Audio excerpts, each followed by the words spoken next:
بسم اللہ الرحمن الرحیم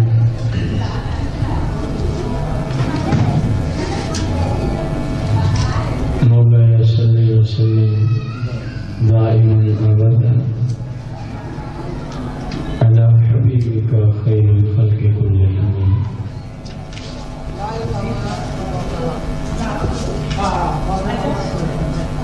اللہ کریم کی ذات کے متعلقہ مسلمان کو کیا کیا عقیدہ رکھنا چاہیے، اس موضوع پر آج ہمارا دوسرا درس ہے۔ عقیدہ نمبر 17 سے آج ہم نے پڑھنا ہے۔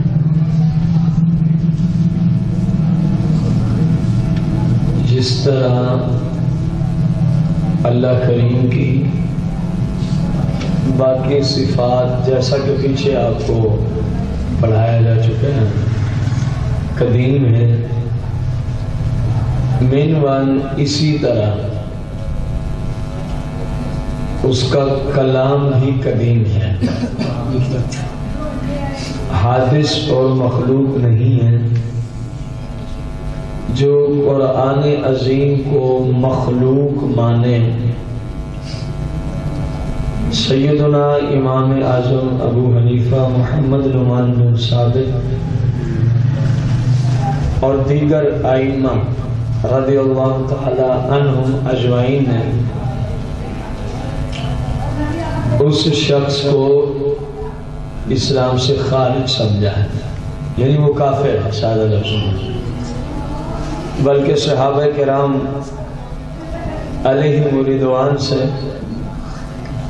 ایسے شخص کا کفر جو ہے وہ ثابت ہے کہ صحابہ بھی ایسے شخص کو کافر سمجھتے تھے۔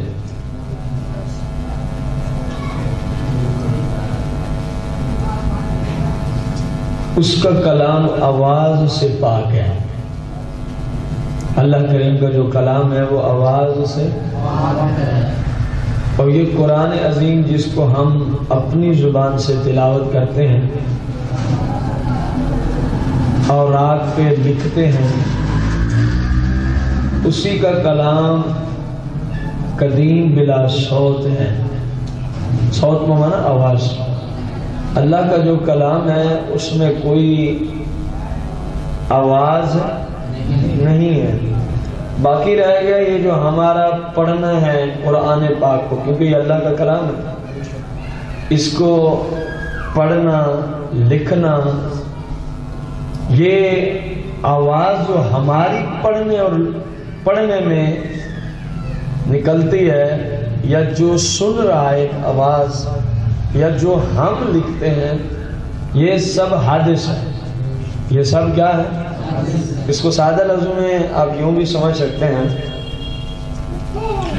ہمارا پڑھنا حادث ہے، جس کو ہم نے پڑھا وہ قدیم ہے۔ مثلا الف لام میم ذالک الکتاب لا ریب فیہ ھدی للمتقین۔ اب اس میں دو باتیں ہیں، ایک ہے میرا پڑھنا، ایک ہے میں نے جس کو پڑھا۔ میں نے جس میرا پڑھنا تو حادث ہے، مخلوق ہے، لیکن جس کو پڑھا وہ قدیم ہے، اور وہی اللہ کی صفت ہے، وہی اللہ کی کیا ہے؟ صفت ہے۔ اسی طرح ہمارا لکھنا، مثلا ہم نے لکھا الحمدللہ رب العالمین، یہ لکھنا حادث ہے اور مخلوق ہے، اور جس کو لکھا وہ غیر مخلوق اور قدیم ہے۔ اسی طرح ہمارا سننا حادث ہے، جس کو سنا وہ قدیم ہے۔ ہمارا حفظ کرنا حادث مخلوق، اور جس کو ہم نے حفظ کیا وہ قدیم ہے اور غیر مخلوق ہے، اور غیر مخلوق ہے۔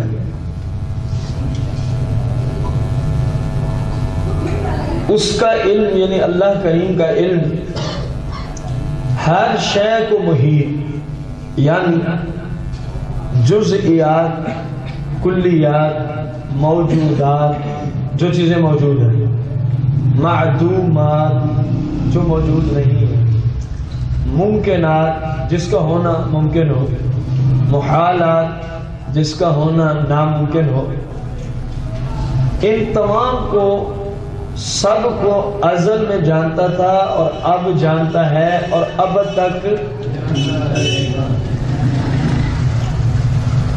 چیزیں بدلتی ہیں، چیزیں، لیکن اس کا علم نہیں بدلتا، اس کا علم نہیں بدلتا، دلوں کے خطروں وسوسوں پر اس کو خبر ہے، اور اللہ کے علم کی کوئی انتہا نہیں ہے، اللہ کے علم کی کوئی انتہا نہیں ہے۔ وہ غیب و شہادت سب کو جانتا ہے، وہ غیب و شہادت، علم ذاتی اس کا یعنی اللہ کریم کا خاصہ ہے۔ یہ جو علم ذاتی طور پہ ہے یہ صرف اللہ کریم کے پاس ہے، بقا کسی نبی علیہ السلام کے پاس بھی ذاتی علم نہیں ہے، بلکہ سب کو اللہ کریم نے عطا فرمایا، سب کو اللہ کریم نے۔ اسی طرح تمام صفات کی بات ہے، جتنی بھی صفتیں انبیاء علیہ السلام ہیں، علم غیب ہے، مشکل کشائی ہے، اختیارات ہیں، تصرفات ہیں، ایک ہی لمحے میں اربوں خربوں مقامات پر موجود ہونا، یہ تمام صفات انبیاء کو اللہ کریم نے عطا فرمائی، اللہ کریم نے عطا فرمائی۔ جو شخص علم ذاتی، جو شخص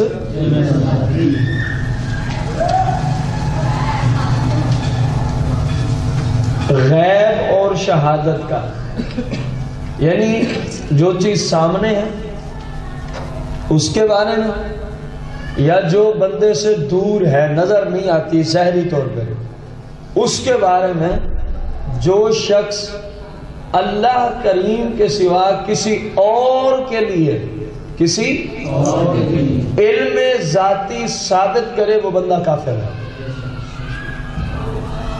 علم ذاتی کس کی صفت ہے؟ فقط اللہ کی صفت ہے۔ علم ذاتی کا معنی کیا ہے؟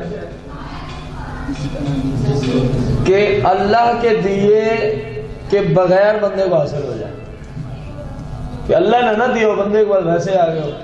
اب مخلوق میں کون ہے جس کے پاس علم اور اس کو اللہ نے نہ دیا ہو؟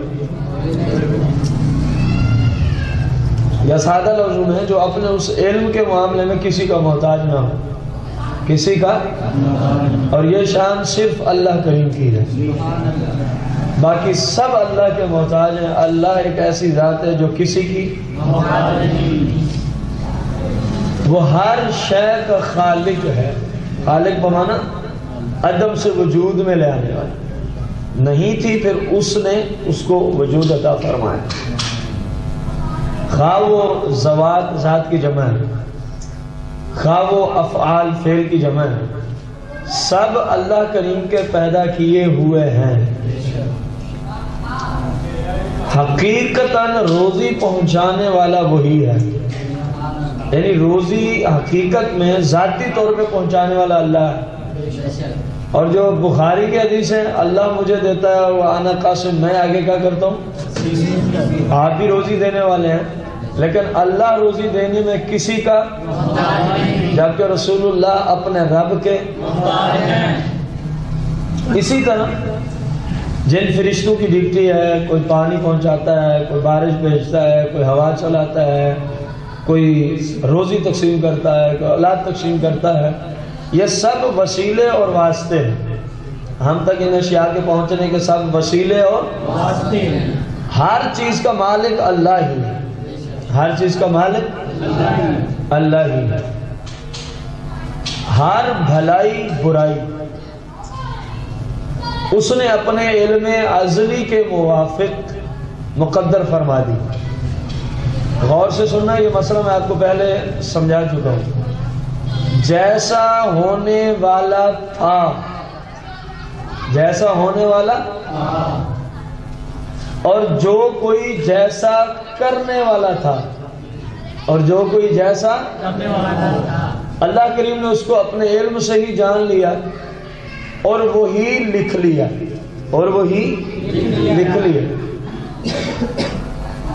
ایسی بات نہیں ہے کہ اس نے جیسا لکھا ہم مجبور ہو گئے اس طرح کرنے پہ، ایسی بات نہیں ہے، ایسی بات جو ہم نے کرنا تھا دنیا میں آ کے اللہ کریم اس کو پہلے سے ہی جو ہم نے کرنا تھا اس نے وہ لکھوا دیا تقدیر میں، اس نے وہ لکھوا دیا، وہ لکھ دیا۔ ایسی بات نہیں کہ اللہ کریم نے جو لکھ دیا ہمیں وہ کرنا پڑے، ایسی بات نہیں، ورنہ تو پھر مثال کے طور پر اگر یہ دوسری بات ہو، ایک بندے کے معاذ اللہ ثم معاذ اللہ اس کے مقدر میں یہ لکھا ہوا ہے تقدیر میں کہ یہ نماز نہیں پڑھے گا۔ اب دو باتیں ہیں نا، ایک تو ہے اس نے خود نہیں پڑھنی تھی، ایک ہے کہ معاذ اللہ اللہ لکھ دے اور تو نے نماز نہیں پڑھنی۔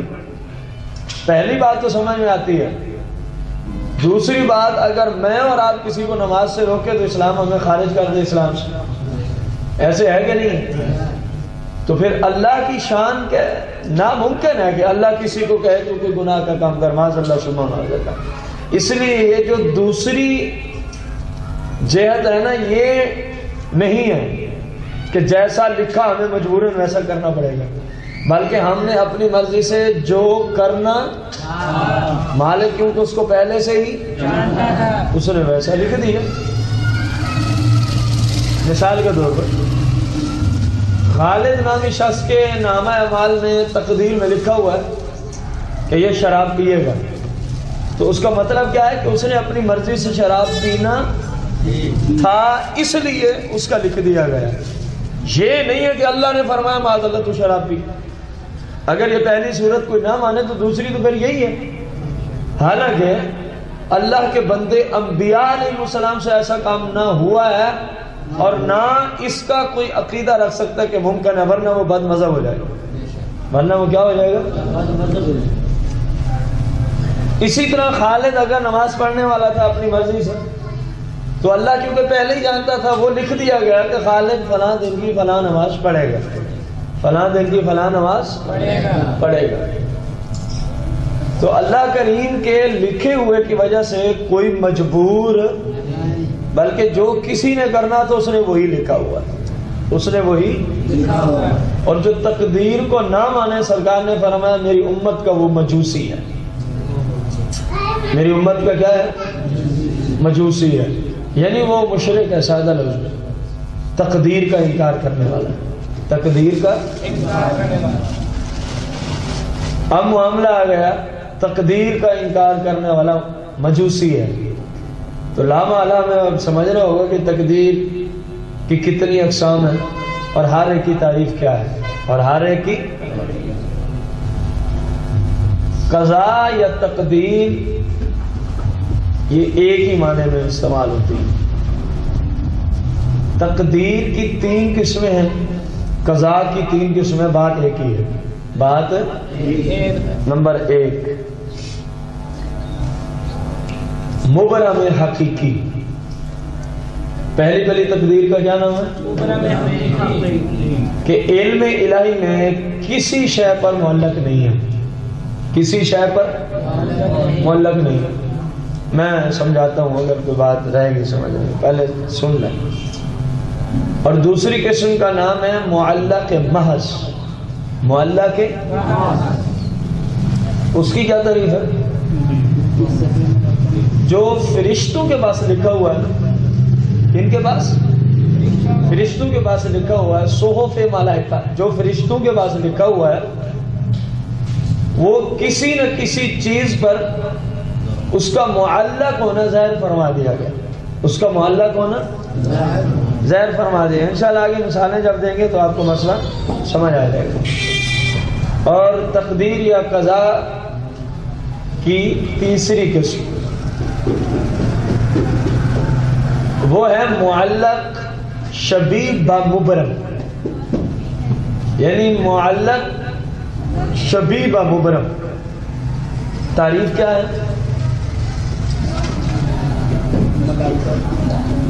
جو فرشتوں کے پاس لکھا ہوا ہے اس بندے کی تقدیر میں جو فرشتوں کے پاس لکھا ہوا ہے وہ کسی چیز پر معلق نہیں، لیکن کہاں تک؟ فرشتوں کی رسائی تک۔ کہاں تک معلق نہیں ہے؟ فرشتوں کی رسائی تک۔ ہاں علم الہی میں وہ معلق ہے۔ 3 ہی قسمیں آئی ہیں سادہ لفظوں میں۔ مبرم حقیقی ہے، وہ اللہ کے علم میں بھی کسی چیز پر معلق، سادہ لفظ میں اس میں کسی صورت میں تبدیلی نہیں آ سکتی کہ فلاں یوں ہو جائے تو تبدیلی آ جائے، ایسی بات۔ اور جو دوسری ہے فرشتوں کے پاس معلق محض، وہ فرشتوں کو بھی پتا ہے کہ یہ یوں ہے نا، اگر یوں ہو گیا تو اس میں تبدیلی آ جائے گی، اس میں کیا آ جائے گی؟ تبدیلی آ جائے گی۔ مسئلہ مزید مثالوں سے واضح ہوگا۔ اور جو تیسری ہے معلق شبیہ و مبرم، فرشتوں کو تو نہیں پتا کہ اس میں تبدیلی کس طرح ممکن ہے، لیکن اللہ کریم کے علم میں ہے کہ یہ یوں ہو جائے تو اس میں تبدیلی ہو جائے گی، اگر اس میں یوں ہو جائے تو اس میں تبدیلی۔ اب غور کرنا نیچے، وہ جو مبرم حقیقی ہے اس کی تبدیلی ناممکن ہے، جو ہے بس سو ہے، جو ہے۔ اگر اتفاقاً کبھی کسی نبی علیہ السلام یا کسی ایسی ہستی کے ذہن میں اس کے تبدیل کرانے کے لیے کوئی کلمات آ جائیں، کوئی کلمات آ جائیں، تو مالک کریم ان کے ذہنوں سے وہ کلمات ہی نکال دیتا ہے۔ کیوں؟ وجہ کیا ہے؟ وجہ یہ ہے کہ اس میں تبدیلی ناممکن